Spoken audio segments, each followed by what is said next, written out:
Salut les goths et bienvenue dans cette nouvelle vidéo à la française. Aujourd'hui je suis pas tout seul, je suis accompagné de Anto. Salut Anto. Salut JB, salut les gouttes. Et aujourd'hui on se retrouve pour une vidéo que vous attendiez sûrement. C'est 10 questions pour la saison 2025 des coureurs français. C'est une vidéo qui est inspirée de ce qu'a fait LPP, le petit plateau pour ceux qui connaissent, sur la saison des Belges en 15 questions eux. Donc on remasterise ça à la sauce française parce que la chaîne s'appelle pas les Goats belges mais les Goats à la française. Donc c'est parti. Anto, on commence avec un petit retour vite fait sur la saison 2024. Quelle note tu voudrais mettre à cette saison? Pour rappel, les chiffres, on a eu 31 vainqueurs différents, 65 victoires en tout, dont 12 World Tour et 5 en Grand Tour avec 3 victoires sur le Tour de France. En note, c'est vrai qu'on a une très très belle saison en vrai. On avait eu 54 en 2023, donc on en a eu 11 de plus. Donc c'est une nette progression. On a eu quand même l'émergence de pas mal de coureurs. Je crois qu'il y avait 32 ou 33 coureurs différents. Ouais, 31. Donc, Ouais. qui ont gagné. 31, oui, pardon. Oui. Donc, ouais, je mettrais un bon 17. Allez, on est généreux Ouais. ici. Bon, moi j'étais parti sur 16 parce qu'il y a toujours ce trou un petit peu au niveau des classements généraux. Mais voilà, on a aussi vu des belles performances quand même sur les monuments, notamment avec Romain Bardet, des maillots distinctifs portés. Donc ouais, c'est vraiment une saison qui était super. Mais ça, c'était la saison dernière. Et c'est pas pour parler de ça qu'on est là. On a prévu donc 10 questions. On va les passer en revue. On va essayer de pas être trop long pour voilà. La première, c'est est-ce que les jeunes dont tu as parlé, qui ont percé la saison dernière, ils vont confirmer? Je balance des noms. Pierre Gautrat, Lenny Martinez, Paul Lapera, Romain Grégoire, Paul Magnier, Axel Laurence, Valentin Paré-Peintre, Alex Baudin. Il y en a encore d'autres peut-être. Est-ce qu'ils vont tous confirmer ou est-ce que t'en vois peut-être un peu avoir du mal dans cette saison? Comment tu vois les choses?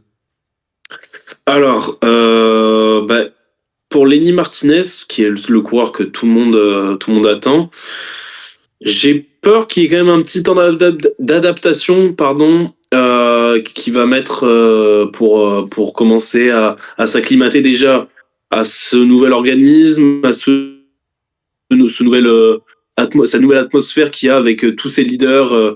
Il est plus le grand leader de l'équipe comme il était qu'avec David Gaudu, c'était que deux. Là, il y a Buitrago, il y a Peyo Bilbao, il y a Tiberi. Donc je pense que ça va mettre un petit peu de temps. Sinon, après, franchement, les autres, je les vois bien de nouveau marcher. Peut-être Pierre Gautrat, ce sera pas évident de voir on va voir ce que ça va donner, mais sinon, non, franchement, ils sont tous dans une bonne structure pour très très bien marcher, quoi. Ouais. Moi, ce que j'ai envie de dire, c'est que là, je vous ai cité quoi? 3, 5, 7 noms ou 8 noms peut-être. Mm. Je pense que c'est impossible qu'ils confirment tous. Je Ah pense oui, que oui, ils peuvent pas tous confirmer la saison prochaine. Peut-être qu'il y en a pour qui ça va prendre 2 ans, 3 ans. Peut-être qu'il y en a qui confirmeront tout simplement pas. J'ai bon espoir. Je sais pas lequel va passer au travers, etc. Même s'il y en a un sur lequel je vais revenir plus tard dans une autre question. Mais voilà, ça peut-être que Gautra, d'un seul coup, ça va être Van Der Poel Prime, pendant que Lenny Martinez sera en train de flop à Bahreïn, ou l'inverse, c'est dur à dire. Mais tous peuvent pas tous confirmer. Pas possible. ce que je voulais voir, c'est pour toi, qu'est-ce que c'est confirmé aussi et qu'est-ce que c'est pour nous confirmer par rapport aux gens qui nous regardent confirmer, est-ce que c'est faire une aussi bonne saison, faire une meilleure saison? C'est quoi, finalement? Pour moi, confirmer, déjà, ça, en fait, ça dépend un peu des cas, mais pour moi, c'est au moins faire aussi bien que la saison dernière.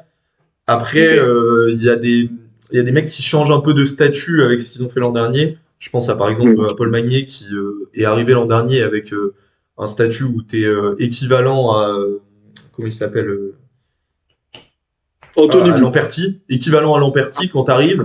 Et au final cette année, voilà, il y a eu un changement de statut quand même avec ce qu'il a fait l'an dernier où il va avoir sa chance sur des monuments quoi. Genre pas le même programme de course. Donc pour lui, je pense que le but c'est de faire mieux, c'est pas de faire aussi bien. Ok. Pour un mec comme Lenny qui change d'équipe, etc. Je pense que déjà s'il fait aussi bien avec, comme tu as dit, ici il n'y a pas trop de temps d'adaptation et tout, c'est déjà une belle confirmation. Ok. Ça marche. On passe à la question suivante. Et ben oui, qui sera la révélation française de l'année. On a beaucoup de noms. Et là, on a beaucoup de Alors faire des possibilités. choix. Est-ce qu'on une bonne choisit nouvelle, en d'abord vrai. et puis on cite après les autres ou on fait comment? Bah, on donne Un nom? un panel de noms.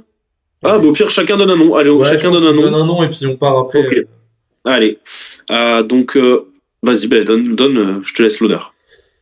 Moi, on va pas parler de Paul Sexas, ce serait trop facile. On le laisse une section à part.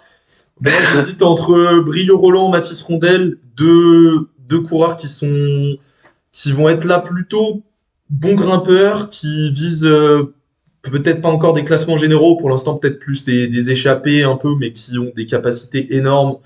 Je pense que Mathis Rondel, on l'avait déjà interviewé, donc si vous n'avez pas encore vu, allez-y, ça date d'il y a à peu près un an, je crois. Bah oui, un an, vu que Ouais. c'était pour le nouvel an. N'hésitez pas à y aller. Interview incroyable, un super mec, vraiment, qui est vraiment focus vélo. C'est pas le genre à se laisser distraire. Je vois aucun monde où ce mec peut ne pas percer dans ce monde-là. Et Roland Brieux, qui est vraiment un coureur qui a fait des belles choses chez les Espoirs, qui a un potentiel de fou furieux qui arrive, c'est sa première saison pro, il n'y a aucune raison que ça marche pas. Donc, pareil. Voilà. C'est des mecs qui sont un peu dans l'ombre de Paul Sexas quand on parle de grimpeurs français pour les années à venir. Mais c'est pas plus mal au final. Ils avancent masqués et voilà. Ils sont dans des contextes aussi. Ouais. Moi aussi, pour laisser les mecs de D4 un peu de côté, on en reparlera juste après, mais c'est un peu les mecs que tout le monde connaît, tout le monde parle en ce moment, etc. Moi, j'ai deux noms. C'est Clément Braz-Afonso, qui a fait un Grand Prix de la Marseillaise exceptionnel. Ouais, Il a impressionnant. roulé. Il a roulé. En fait, pour ceux qui ne le connaissent pas, vous avez juste à regarder dans une course qui est le mec le plus petit de la course. Et vous verrez que c'est Clément Braz-Afonso. Donc voilà, mais il a été exceptionnel vraiment. Et il était chez CIC Nord Atlantique l'année dernière. Et ça fait extrêmement plaisir qu'il soit dans cette équipe Groupama FDJ.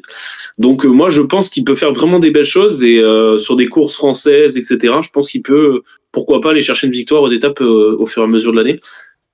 Et le deuxième, c'est un coureur qui est pas très connu, mais que ceux qui suivent un peu les pépites, etc., mais d'ailleurs sur PCS, sur PCM, pardon, j'espère qu'il va avoir une belle carte avec Un des beau belles stats potentiel.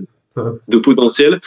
C'est Sam Maisonnobé, du coup, qui est chez Cofidis, qui était chez Vendée l'année dernière, et qui avait gagné sur la ronde de l'Isard, qui a gagné pas mal de courses dans des courses un peu moindres l'année dernière aussi.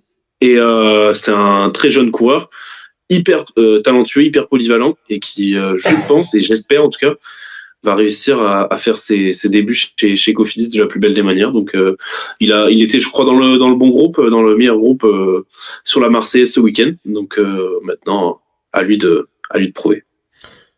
On a quelques autres noms qu'on avait marqués, notamment Tom Downenwirst, où j'avais beaucoup de mal à Ouais. dire son nom, qui malgré c'était déjà 27 ans, enfin une arrivée tardive dans le vélo, donc il y a des belles choses à faire cette saison. Il faisait du triathlon avant et il a très très bien marché l'année dernière dans la conti de décathlon avec notamment Kylian Verschuren, etc. Et là donc il est chez FDJ cette année Ouais, changement et d'équipe. en plus il est du Pays Basque donc un très bon gars. Et puis on a les trois fers de lance de la nouvelle version d'AG2R avec Paul Sexas, Léo Bizio Ouais. et puis Noah Isidore. Alors qui performera le mieux? Voilà, on a vu déjà Paul Sexas s'illustrer, même plus que s'illustrer sur la Marseillaise où il était pas loin d'être le plus fort.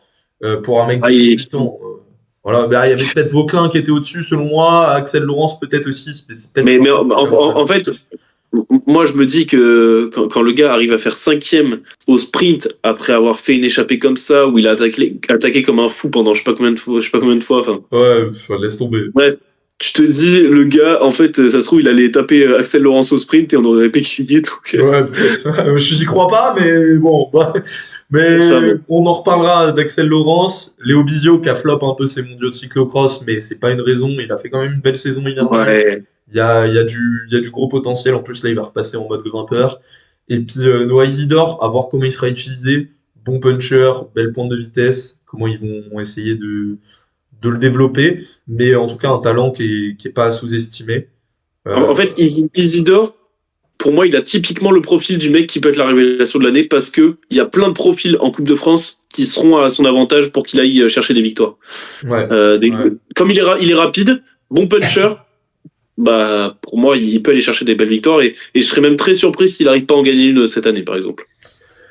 Là, on va Je- passer à la question sel de cette vidéo. On va pas en faire des caisses et des caisses, mais quel Français va flop cette saison? Bon, je prends la patate chaude, je commence pour pas te mettre dans la merde comme ça. Moi, j'ai choisi un coureur, je pense que je vais me faire allumer en commentaire.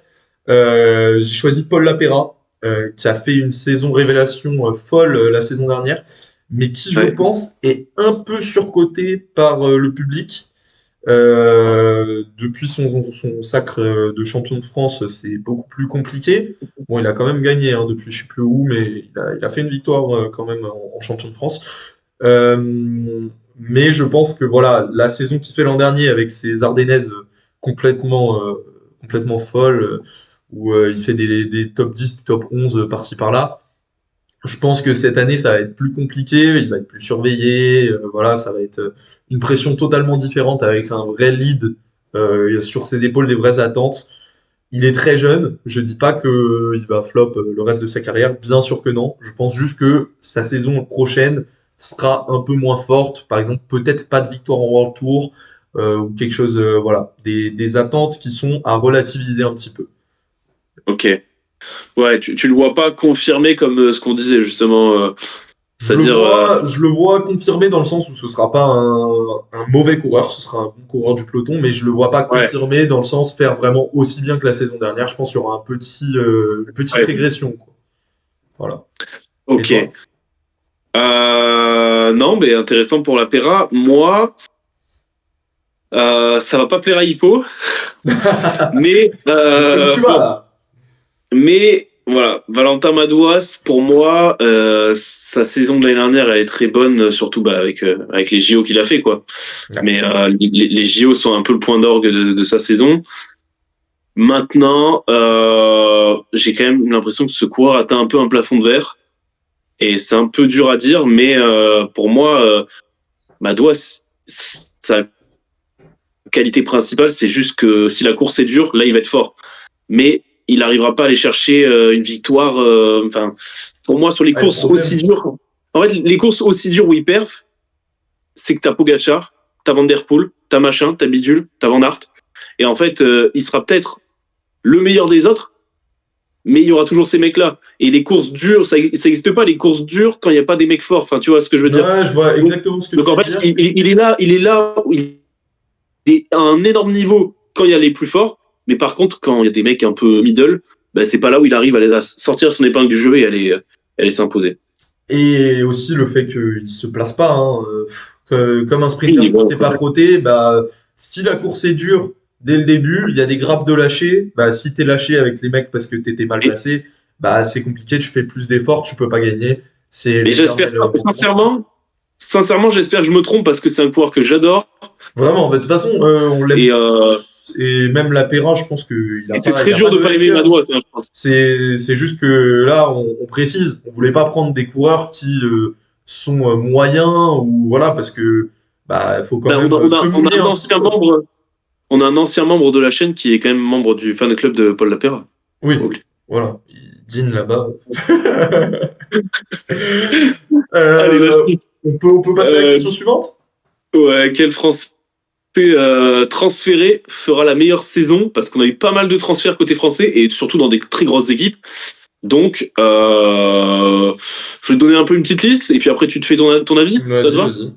On a fait une petite pré-liste. Axel Zingle, qui est transféré chez Visma. Lenny chez Bahreïn. Alex Baudin Chez chez Jeff, IF. ouais, Guillaume Martin chez FDJ. Shampoo chez t'appelles l'équipe Astana, Astana. ouais. Axel Laurent chez Ineos. Valentin Paré-Peintre chez Quickstep. Mathis Louvel chez Israël. Et Cavagna, c'est chez FDJ. Donc ça, c'est pour les principales recrues. Du coup, donne-moi ton nom. Je t'écoute.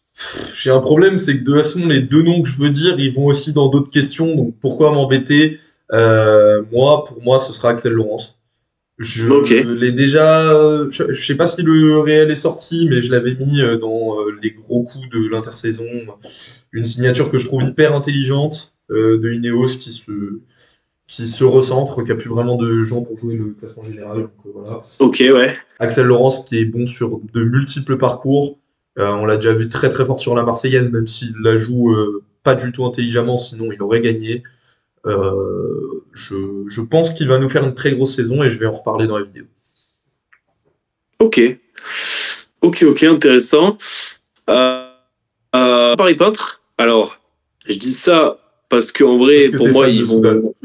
Parce que je vais vraiment le suivre de hyper près, donc de toute façon, je saurai s'il a flop ou pas.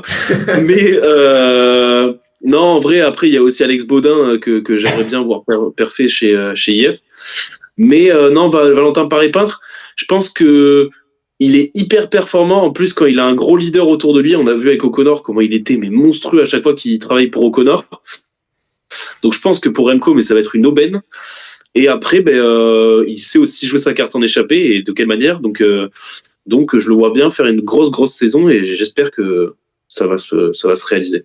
Donc voilà. Il n'y a pas de raison. Il n'y a pas de raison. Il n'y a pas de raison, comme tu dis. Allez, question suivante. Question suivante. Un Français a-t-il une chance sur un monument? Donc, on a déjà un peu touché le Camadouas, qui peut Ouais. faire potentiellement un top 5, un top 10 si la course est dure et qu'il arrive à se placer plus ou moins bien. On a d'autres noms. Christophe Laporte, Axel Zingler, quand tu signes chez Visma, forcément tu deviens un prétendant. Lenny Ouais. Martinez potentiellement pour un Lombardie. Romain Bardet, vu ce qu'il a fait la saison dernière, est-ce qu'il peut répliquer? Paul Ouais. Lapera, Romain Grégoire, Kevin Vauquelin, Paul Magnier. Qui c'est la meilleure chance selon toi? Pourquoi c'est Laporte? Ou pourquoi tu veux nous parler de quelqu'un d'autre? Laporte, ça serait le plus évident, peut-être. Oui, je pense. Maintenant, pour moi, et je dis bien pour moi, la Dis-le, meilleure dis-le chance bien. française, c'est Paul Magnier sur Milan-San et moi. C'est une très belle carte. Le train, tchou tchou. Non, parce qu'en vrai, il y a quand même Pogacar, donc bon, faut revenir à la réalité. Mais Mais non, Pogacar, il gagne pas sur Milan-San. J'y crois pas. dans le monde où Pogacar a une crevaison dans le pot de Gio parce que j'ai mis des clous, Paul Magnier se retrouve la meilleure chance. Non, mais en vrai, c'est pour moi, si il démarre la saison comme il l'a démarré l'année dernière, on va vite le voir parce que là, il va vite courir à Bessèges. Du coup, ça se trouve, à l'heure où on parle, il a déjà gagné parce que la vidéo sortira jeudi, on est mardi là. Mais s'il démarre la saison en forme, il est en pic de forme à Milan-San Remo et on connaît ses qualités de sprint.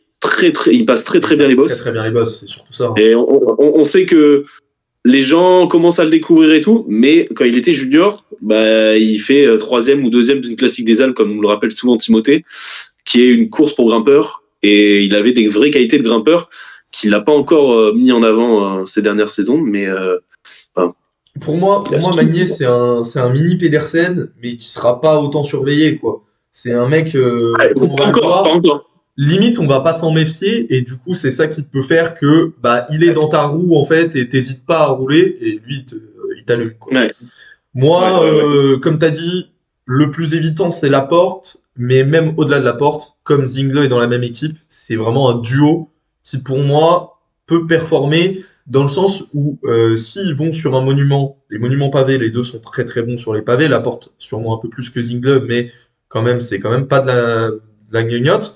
Avec en plus un Wout van Aert qui a la pancarte de leader de cette Ouais, équipe. Et ben en fait, on voit, alors ils feront peut-être pas les triplés sur le 3 comme il y a 2 ans, mais voilà, Zingler peut partir dans des coups tôt dans la course, ouais. Laporte, lui, un peu plus tard, et au final, ça peut être vraiment à l'image de la Quick Step il y a quelques années. Si Gianni Vermeersch, qui va avoir beaucoup de boulot cette année du côté de la Alpecin, arrive pas à ramener tous les coups, bah, tu te retrouves avec Axel Zingler Ah ouais, non, voilà. non. Ouais. Face à Mathis Ça, Tourelle dans l'échappée et voilà quoi, c'est parti. ouais. Donc Non, voilà, non, le duo Laporte-Zingler qui pourrait vraiment profiter de cette prolifération de gros noms à la Visma ouais. en plus de pas faire tous les monuments. contrairement à certains coureurs qui doivent vraiment courir tous les Flandriennes, pardon. Contrairement à certains coureurs qui doivent toutes les faire, bah, eux, ils auront un peu de repos et ils pourront arriver très frais. Donc j'y crois, avec des préparations qui seront aux petits oignons, comme on connaît du côté de la Visma. Ne meurs pas Euh, trop, il nous reste 5 questions. je voulais juste souligner un mec, parce que on a parlé des chances de monument. Ouais. Si on parle du 6e monument, oublions pas que Bastien Tronchon existe. Je vous dis ça maintenant comme ça. Vous pouvez clipper si vous voulez. Clipper. Bastien Tronchon qui gagne l'Estradé, clippez ça. Hein. Clipper ça. Et si ça arrive, je vous jure, abonnez-vous tous. Parce que là, je vous jure, là, moi je suis accrédité à toutes les courses maintenant. Allez hop. Question 6. Qui fera le meilleur résultat en grand tour? Bon, on va pas parler de gagner un grand tour encore. On a quelques noms pour des top 5 potentiels, notamment Lenny Martinez, Romain Bardet qui fera le Giro, donc, qui a dit qu'il attendait beaucoup de cette course, Kevin Vauquelin, peut-être une grosse cote, David Gaudu, Pavel Sivakov, j'ai pas vraiment d'autres noms là en tête. Mais qui tu vois et où, si tu as déjà la réponse. Romain Bardet, le Giro. Bah ouais. C'est quoi la perf qu'on vise? C'est un top 5, c'est un podium? Ce qu'on vise, ce qui est probable d'arriver, c'est top 5, je pense. Parce qu'on se dirige sur un Giro où il va y avoir très faible concurrence. Ah, je suis pas d'accord. En fait, non. Il y aura pas les grands leaders. C'est surtout ça. Ouais. Il va y avoir de la densité. Il va y avoir une énorme densité et du coup, il faut une faible concurrence, je veux dire, parce qu'il y aura pas Roglic, mais machin, bidule, les trucs. Remco et Vingegaard, quoi. Voilà. Vingegaard n'a pas encore annoncé son programme, je crois. Ouais, mais Vingegaard, je pense qu'il va faire la Vuelta avec Pogacar. Allez, amusez-nous. Un peu de... Ouais, la Vuelta, on pourra dormir, ça va être sieste, ça va être sympa. Ouais, un beau duel. Laissez-moi... Oui, c'est vrai, Parce que s'il y a que Vingegaard ou que Pogacar, on va s'en douter. Bardet, pour moi, si il est dans sa forme, si le mec il se dit, putain, j'ai 6 mois de course, qu'est-ce que je veux faire? Là, je mise tout sur le Giro. Tout sur le Giro. Toute la forme. Limite, si tu veux faire 50e à toutes les courses et que tu me fais un podium sur ce Giro, je me mets tout nu sur les Champs-Élysées et si le gagne, bon là, on fait une sextape en live, hein, mais bon. Ouais, allez, c'est parti. La sextape des GOAT. Non, mais en vrai, j'y crois vraiment pour un podium, pour le coup. Moi, le problème, c'est que j'ai l'impression... Enfin, de toute façon, en fait, dans les noms que j'ai cités, j'ai pas vraiment d'autres réponses que Bardet. J'ai envie de parler de Sivakov, mais je pense que en fait il y a trop de coureurs dans son équipe qui vont lui passer en devant. Peu importe que même s'il y a McNulty avec lui, bah, je pense que ce sera McNulty le leader et pas Sivakov. Donc voilà, ça me pose problème. Si Sivakov... Gaudu, j'y crois plus depuis. Gaudu sur le Giro aussi avec Bardet du coup. Mais en tout cas, de toute façon, notre meilleur résultat, ce sera sur le Giro, je pense, avec tous ces gens qui y vont, à moins que Lenny fasse le tour et que ce soit Pogacar Prime. J'ai du mal à y croire dès cette année. Donc voilà. Après, moi, Bardet, il annonce souvent viser le podium. Au final, c'est souvent plus entre 6 et 8e. Donc, s'il peut déjà aller me chercher un top 5, me faire rêver du podium, ce sera déjà une superbe fin pour lui. Et voilà. Et si Sivakov peut me faire mentir, prendre le lead sur potentiellement un Giro aussi, parce que je vois mal sur une Vuelta, ça lui correspondrait pas, et sur un Tour, c'est une vraie question. Donc voilà. Mais Sivakov, qui fera une super saison, préparez-vous. Même s'il n'a pas le lead, il sera extraordinaire, comme la saison dernière. Pavel, il est prévu. Non, il n'y a pas son programme de course. Ouais, dommage. Qui sera la surprise ou la grosse cote? Là, on parle de coureurs qui donc sont déjà confirmés, mais qui vont nous surprendre avec une saison meilleure ou un rebond. Je parle notamment, par exemple, de Quentin Paché, de Clément Berthet, de Rémi Rochat, des coureurs comme ça. On avait noté aussi Rémi Cavagna, Clément Champoussin peut-être. Et celui qu'on n'a pas noté du tout, mais qui fait totalement partie de la catégorie, pour moi, c'est Victor Lafay, qui du coup a fait quasiment saison blanche la saison dernière. Enfin, on l'a pas vu en forme depuis son Tour de France 2023, qui était exceptionnel. qui tu veux suivre parmi ceux-là le plus? Parce qu'on va tous les suivre, c'est pour ça qu'on les cite. Mais... Alors, moi, celui que je veux suivre le plus, c'est Victor Lafay, du coup, parce que sa saison l'année dernière, avec ses problèmes de santé, on lui a volé sa saison dernière. On va faire comme si elle n'existait pas. On tourne la page et on revient à zéro. Et pour moi, avec si la dynamique de D4 est aussi bonne que l'année dernière, elle sera peut-être pas aussi bonne, mais s'il y a une bonne dynamique comme l'année dernière, on va dire, ça sera la grosse cote de cette saison. Maintenant, il y a un mec que j'aimerais suivre cette année, c'est Rémi Rochas. Franchement, Rémi Rochas, il a été, il est pas loin de faire une énorme perf sur le Down Under parce que il n'arrive pas, il fait une erreur stratégique apparemment selon lui. Hein. Je reprends ses mots. Hein. Il fait une erreur où ils se sont mal compris avec ses équipiers ou je sais pas quoi. Mais selon lui, il pouvait viser le top 5, voire le podium de l'étape. Donc voilà. Mais non, surtout, ça fait quand même depuis la saison dernière, on l'a vu bien performer à chaque fois. Il progresse bien depuis plusieurs saisons. Hein, ouais. Il progresse bien. Donc dans la même continuité, ça a l'air d'être un coureur qui progresse année après année. Je me dis pourquoi pas cette saison. Exactement dans la même vibe. C'est pas de lui que je veux parler, mais je trouve que Quentin Paché, c'est exactement la même vibe. Il progresse saison après saison, de plus en plus de responsabilités. C'est la famille. Dans le même délire. Je pense pas qu'il fera podium du Tour cette année, hein, mais voilà, c'est une victoire d'étape en échappée, même sur une course sur le Tour, je pense que c'est pas déconnant. Moi, celui que j'ai vraiment envie de suivre, c'est Clément Champoussin qui signe à Astana. Voilà, mais c'est parce que voilà, je vous ai fait la preview d'Astana, c'est pas pour rien, c'est parce que j'adore cette équipe. Du coup, je vais le suivre de très très près. Et il y a Clément Berthet qui nous fait une super saison l'an dernier, mais qui passe sous les radars parce qu'il est souvent équipier pendant qu'Anto est en train de mourir. Souvent équipier, mais il y a vraiment quelque chose qui se cache derrière ce coureur. Je sais plus si c'était sur la classique du Mont Ventoux ou sur la Mercantour, mais ouais, peut-être Mercantour où Clément Berthet il avait fait une super course, il avait pas gagné. Ouais, Mercantour, c'est ça. Ouais, voilà, j'hésitais, mais je pense que cette année il va gagner au moins une fois et on va commencer à mettre du respect sur le nom de Clément Berthet. Ah, vraiment, vraiment. Ouais. Il a été impressionnant aussi. C'était sur quelle étape, sur quelle course où il avait été sur une épreuve World Tour, je crois Tour de Suisse ou Tour de Romandie. En vrai, il y a plusieurs fois où il a été vraiment fort. Il était longtemps dans l'échappée et j'ai vraiment cru qu'il allait gagner cette étape. Mais en fait, il s'est fait reprendre. Et... Ouais, il faut respecter ce garçon. On va partir sur une petite question un peu plus prono, on va dire. Ouais, et puis on va accélérer un peu. Combien de victoires World Tour pour les Français? Bah écoute, moi je suis parti sur une augmentation.